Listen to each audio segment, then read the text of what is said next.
Christ. And he says, for apart from the law, sin, the sin nature, is dead. In other words, dead in the sense of non-operational, not producing anything. And in this context, it is dormant.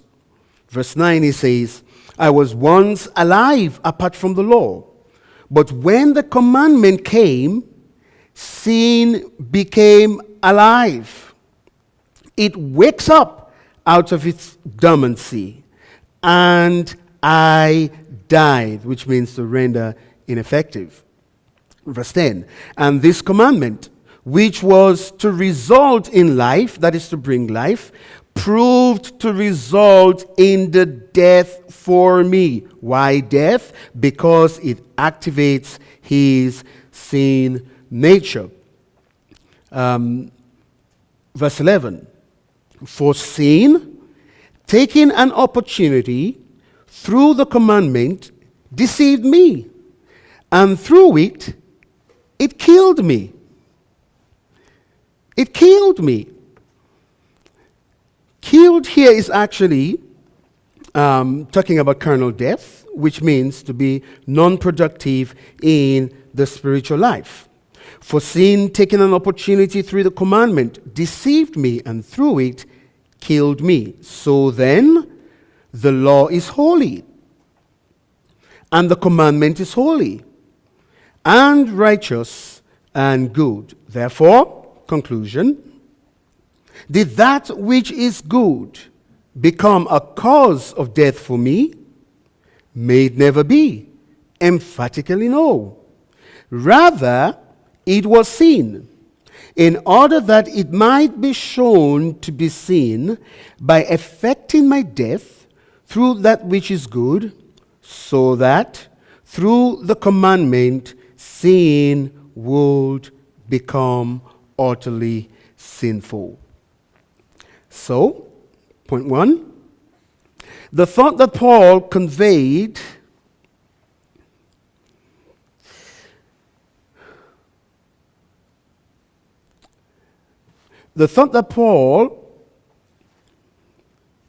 here is, since I sinned when I was under the law, was the law somehow to blame? Perish the thought that the law is sinful. What shall we say? Verse 7. Is the law sin? May it never be. Perish the thought. The law cannot be sinful because the law is perfect, because its author is perfect. God is perfect. All his ways are just. His absolute righteousness, perfect in his character and in his personality. He's not only perfect, the Bible says his work is perfect. The Bible tells us in Psalm 19, verse 7, that the law of the Lord is perfect. So therefore, perish the thought. The law cannot be sinful.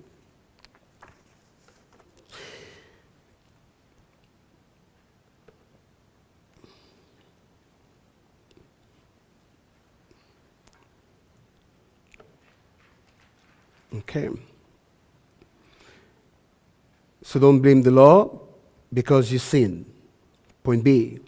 The law did its job of being a good teacher. The law clearly taught what sin is.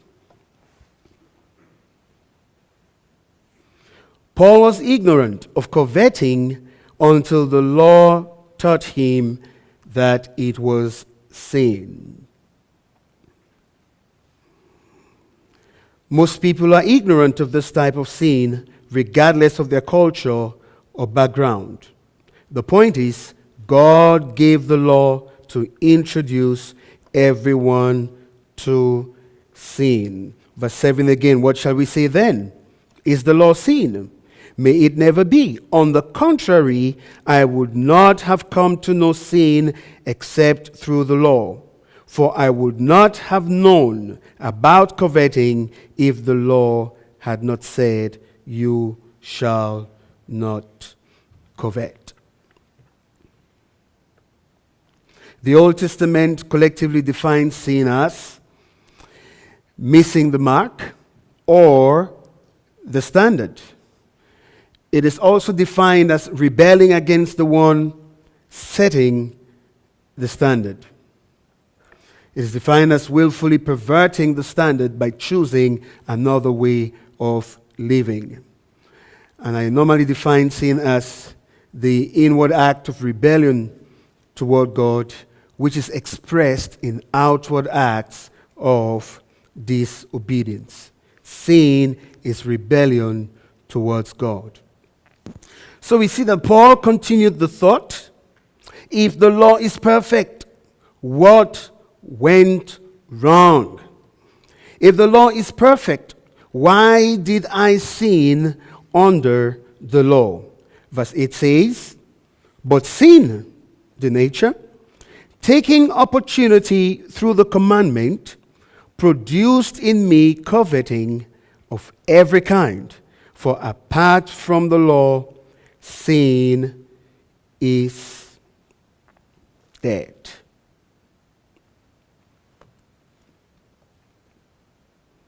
If the law is perfect, why did I sin under the law? The sin nature used the good law to entice me to sin. Even though I was taught not to covet, the sin nature produced every kind of coveting in me.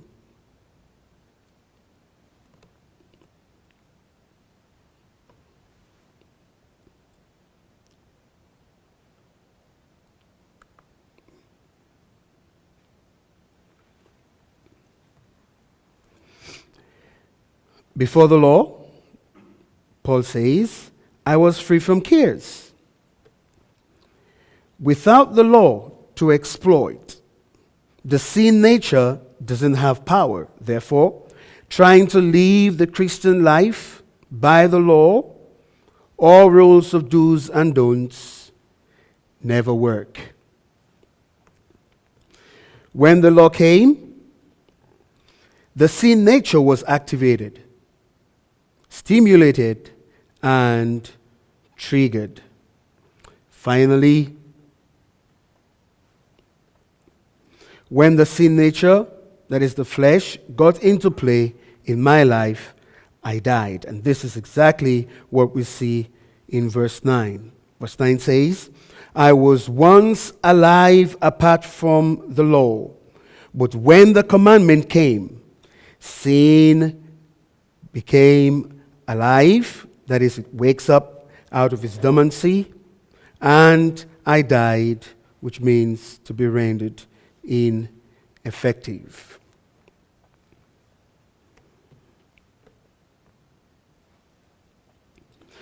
Paul confessed that as a sinner, he scorned the teaching of the perfect law. God meant the commandment for my good by teaching me correct living, but it proved to be my own undoing, resulting in my death. Verse 10, Paul says, and this commandment, which was to result in life, that is to bring life, proved to result in death for me because it activates his sin nature.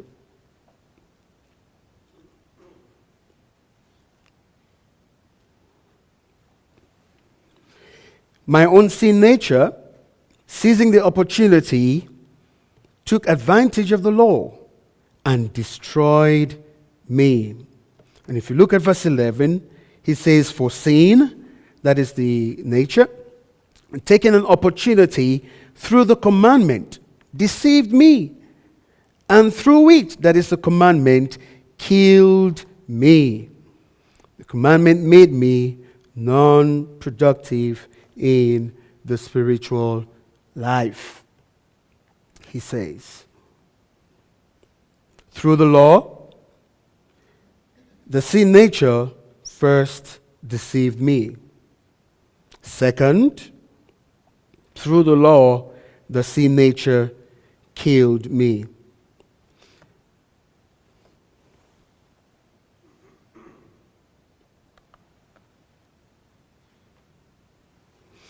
And in Romans chapter 7, verses 12 to 13, Paul concluded in dealing with the question, why do I sin? First he says, I know and affirm that the law is holy, righteous, and good. Then he asks, did something good cause my death? He says, perish the thought. It was my sin nature that caused my death by taking advantage of God's good law. Therefore, the good, holy, and righteous law should never take the blame when I choose to sin. My sin nature, which takes advantage of the good and perfect law, is to blame for my sinfulness. This doesn't mean that I am not responsible for my actions, but it does show where sin comes from in my life. Therefore, we read in verse 12, so then, Paul says, the law is holy, and the commandment is holy, and righteous, and good. Therefore, did that which is good become a cause of death for me? May it never be. Perish the thought. Rather, it was sin, in order that it might be shown to be sin by effecting my death through that which is good, so that through the commandment, sin would become utterly sinful. So point 5, how does God use this abuse of the law? By my sin nature and subsequent failure. God uses this to show us the desperate character of our sin nature. The sin nature is so incurably sinful that it had the audacity to produce my death through something as good and holy as the law. Through the law, God shows the sin nature to indeed be a hyper sinner, which means utterly sinful.